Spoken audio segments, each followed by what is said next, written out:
여고생 살인범 장윤기 사건이 수사 은폐 의혹으로 번졌습니다. 케이블타이 증거 인멸 지시로 수사팀장이 구속됐는데요.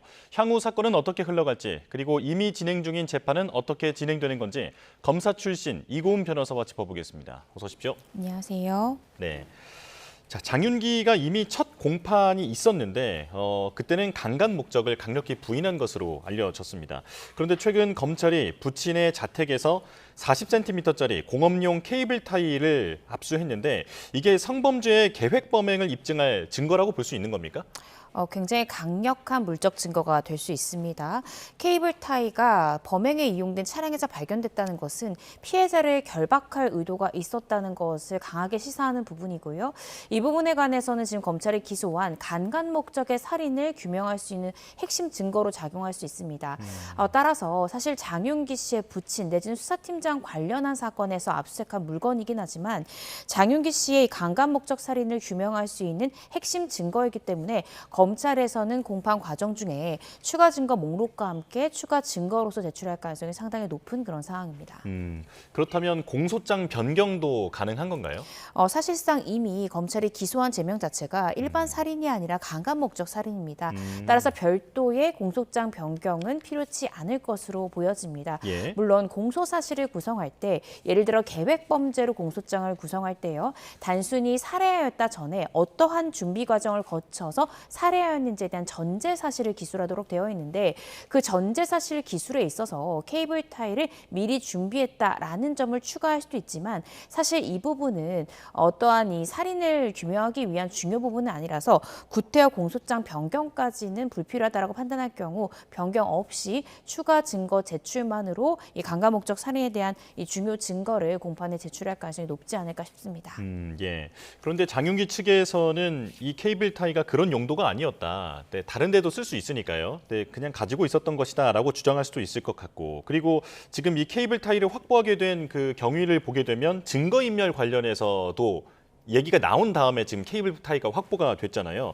별건이라고 주장을 할 수도 있을 것 같은데요. 네, 별건으로 확보된 그러니까 장윤기 씨가 지금 기소된 이후에 별건으로 압수수색 영장을 발부받아서 한 그런 확보한 증거이기 때문에 위법실 증거다라고 장윤기 씨를 변호하는 변호인은 충분히 주장할 수 있습니다.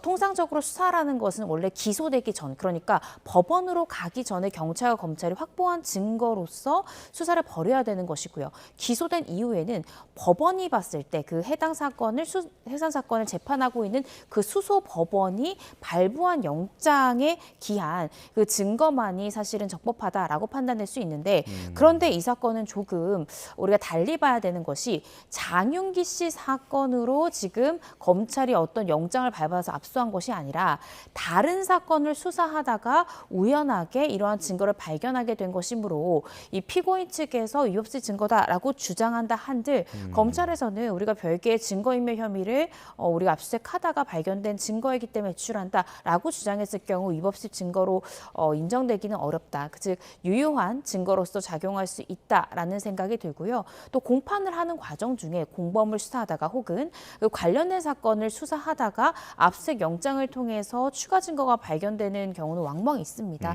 이때 피고인 측에서 위법시 증거를 주장한다 한들 별건이지만 적법 절차를 통해서 압수수색을 통해서 현출한 그런 증거는 충분히 공판 과정 중에서도 유효하게 작동하기 때문에요. 이 사건에 있어서도 피고인이 그렇게 주장한다 한들 그 부분에 대해서는 법리적으로 큰 문제가 없지 않을까 싶습니다. 다만 앵커님께서 지적해 주신 대로 지금 이 케이블 타이 자체가 피해자의 몸에 결박된 상황에서 발견된 것은 아니고 이 장윤기 씨 차에 봉지에 담긴 채로 아직 사용되기 전의 형태로 발견됐기 때문에 장윤기 씨 변호인 입장에서는 강간 목적을 부인하고 있는 상황에서 우리가 그냥 공업용으로 필요할까 봐 다른 목적으로 가지고 있었던 것이지 그것이 곧 강간 목적을 규명할 수 있는 핵심 증거라고 보기는 어렵다라는 취지로 주장할 가능성이 있습니다. 따라서 이 부분은 사실은 검찰에서 이러한 케이블 타이의 구입 내역 또 그것이 구입된 시점이 본건 범행과 얼마나 떨어져 있는가 그것을 왜 확보하게 됐는가라는 등의 부분을 규명해야 될 것 같고요. 또 압수수색 과정 중에는 지금 이 해당 물건이 결국 강간 목적을 부인하기 위해서 내가 이것을 없애고자 내가 가지고 있었다라는 이 장윤기 씨 부친의 진술을 확보는 했습니다. 하지만 이 진술은 충분히 또 흔들릴 수 있는 부분이기 때문에 앞으로 어떻게 케이블 타이를 강간 목적 핵심 증거냐까지 연결시킬 수 있는 것은 공판검사의 몫으로 남아있는 그런 상황이지 않을까 싶습니다. 예. 이 여고생 살인 사건이 지금은 경찰의 조직적 수사 은폐 의혹으로까지 번져 있는 상황 아니겠습니까? 그래서 별개의 사건이 하나 더 발생한 그런 상황인데요. 이 구속된 수사팀장은 지금 이런 증거 은폐 정황들에 대해서 수사 미흡이거나 과실이다 이렇게 주장을 하고 있습니다. 변호사님께서 보시기에는 어떻습니까? 만약 그것이 수사 미흡이거나 과실이었다라고 하면 광산경찰서라는 곳은 강력사건 수사할 수 없는 곳입니다. 살인사건에 있어서 케이블타이는 결박 내지는 어떠한 이 피해자에 대해서 납치를 우리가 생각해 볼 수 있는 강력한 증거로서 작용할 것이고요. 또 여태까지 나온 보도 내용에 따르면 순경조차도 이 케이블타이를 확보해야 되는 것이 아니야 했더니 수사팀장이 그건 못 본 채라 그 부분은 무시해라라는 이 블랙박스에 녹취된 그런 기록들도 있었다는 거죠. 순경직급에 있는 사람들도 쉽게 알 수 있는 이 살인에 있어서 굉장히 중요한 증거를 내가 실수로 내지는 어떤 의도 없이 했다라는 이 수사팀장의 말은 그대로 받아들이기가 어렵고요. 따라서 현재 구속영장까지 발부된 그런 상황이라고 생각이 듭니다. 예. 지금까지 경찰은요. 장윤기 씨의 부친이 현직 경찰이다라는 점이 언론에 노출되지 않도록 우리가 그렇게 조치한 것이다라는 취지로 이야기를 하고 있습니다. 근데 분명히 구분해야 될 것은 장윤기 사건은 사실 굉장히 충격적인 사건이었죠. 당시 지난 5월에도 언론에서 굉장히 많이 보도될 정도로 중요 사건으로 여겨졌던 그런 사건입니다. 이런 사건에 경찰 가족이었다라는 것이 어떤 경찰 전체의 조직에 대한 명예가 훼손될 수 있다라는 것을 우려했다라는 것과 그러하여 증거인멸을 적극적으로 경찰 측에서 도왔다는 분명히 구분돼야 된다는 것이죠. 그러니까 보안 사건 폐지를 앞두고 경찰이 불리한 위치에 놓일까 우려해서 아버지가 현직 경찰이라는 점을 굳이 언급할 필요가 없다라는 정도의 지시사항과 구체적으로 증거인멸에 경찰이 나선다든지 중요한 수사의 기밀을 부친에게 알렸다라는 것은 우리가 명백히 구분을 해서 접근해야 되는 차원이다라는 점을 좀 분명히 우리가 봐야 될 것 같습니다. 예. 지금 현직 경찰인 아버지는 증거인멸을 한 것이 분명해 보임에도 친족 특례 때문에 형사처벌은 받지 않는 것으로 알려져 있습니다. 하지만 만약에 이 증거인멸을 하는 과정에서 다른 동료에게 부탁을 하거나 어떤 일을 시켰다든지 이렇게 되면 그것은 또 다른 혐의를 받을 수도 있는 건가요?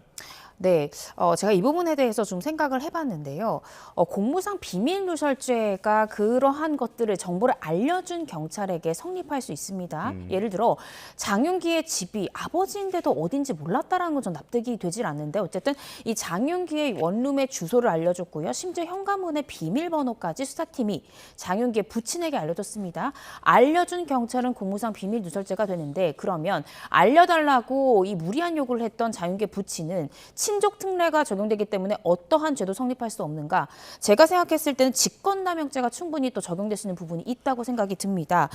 지금 장윤기 씨의 부친은 공무원의 신분입니다. 공무원이 자신의 직권을 남용해서 사람으로 하여금 의무 없는 일을 하게 했을 때 직권남용죄가 성립할 수 있는데요.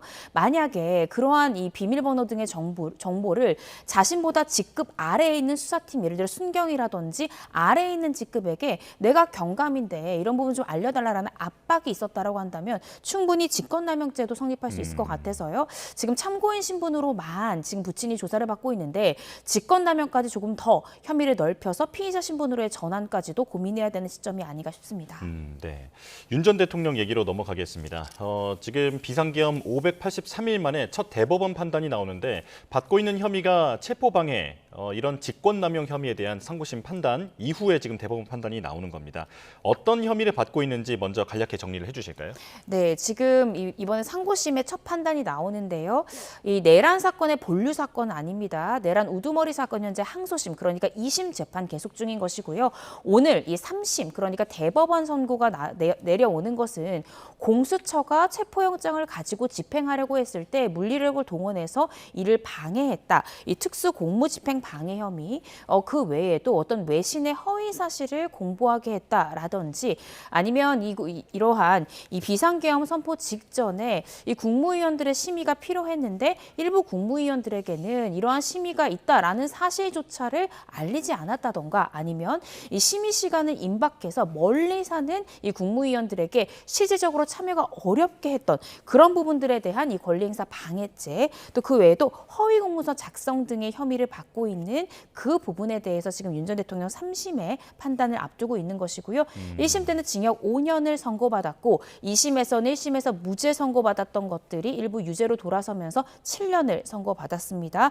윤 전 대통령도 상고를 했고요. 지금 이 특검 측에서도 형량이 과경하다라면서 이 부분에 대해서 상고를 제기를 했고 오늘 대법원의 판단이 있는 그런 상황입니다. 예. 조금 전에 저희가 영상으로 당시의 그 체포 방해 현장의 모습을 보여드렸는데 지금 봐도 상당히 좀 비현실적이다 이런 생각이 듭니다. 지금 언급해 주신 대로 1심에서는 5년, 2심에서는 7년이 나왔는데 오늘 대법원에서는 어떻게 판단할까요? 사실상 3심에서 결론이 뒤바뀌는 경우는 굉장히 이례적입니다. 따라서 가장 많이 우리가 어떻게 생각하면은 쉽게 생각할 수 있는 결론은 3심이 그대로 이 원심 기각 그러니까 양측에서 상고심을 제기했지만 그대로 원심대로 확정하겠다라는 결론이 날 가능성이 가장 큰 사건입니다. 그렇지만 만약 그렇지 않고 어떤 원심 파기에 대한 결론이 나온다라고 하면 1심과 2심에서 유무죄 판단을 달리했던 부분에 대한 법률적 판단에 있어서의 어떤 우리가 주목해볼 필요가 있지 않나 싶습니다. 제가 생각하는 만약 결론이 뒤바뀐다면 우리가 주목해야 되는 부분은 바로 이 외신 담당관으로 하여금 허위 내용을 공포하게 했던 그 부분이 과연 직권남용에 해당해야 되는가? 1심에서는 직권남용에 해당하지 않는다라고 봤는데 2심에서는 그마저도 유죄로 판단을 했습니다. 근데 이 부분에 대해서는 법리상 충분히 공방이 오갈 수 있는 부분이고 유사한 판례 자체가 없는 상황이기 때문에 3심에서 만약 유무죄 판단을 달리한다면 외신 공보 부분에 대해서 외신 공보 이 전파했던 행위에 대해서 과연 유죄 입장을 유지할 것인가? 이 부분이 또 쟁점이 되지 않을까 싶습니다. 예.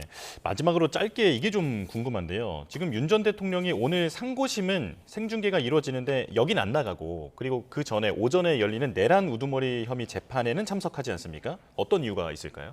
네, 일단은 3심은요. 피고인의 출석 의무가 없습니다. 예. 따라서 출석 의무가 없기 때문에 윤 전 대통령 출석하지 않아도 사실 선고 결과에 전혀 영향이 없는 것이고요. 그렇지만 본류 사건은 내란 우두머리 사건입니다. 지금 3심 같은 경우에 그대로 확정되도록 징역 7년이지만 우두머리 범죄는 현재 무기징역형이기 때문에 이러한 결과를 뒤바꾸지 않는 한 다른 사건에 대한 결과가 뒤집어진다 한들 윤 전 대통령에게 별다른 의미가 없는 상황입니다. 따라서 이러한 점을 종합적으로 고려해서 3심에 대한 결론을 듣는 것보다는 2심의 피고인으로서 출석 의무가 있기 때문에 2심 과정 중에 출석하고자 하는 것이 아닌가 싶습니다. 예. 본류에 집중하는 게 당연해 보이기도 하네요. 네, 지금까지 이고은 변호사와 함께했습니다. 고맙습니다.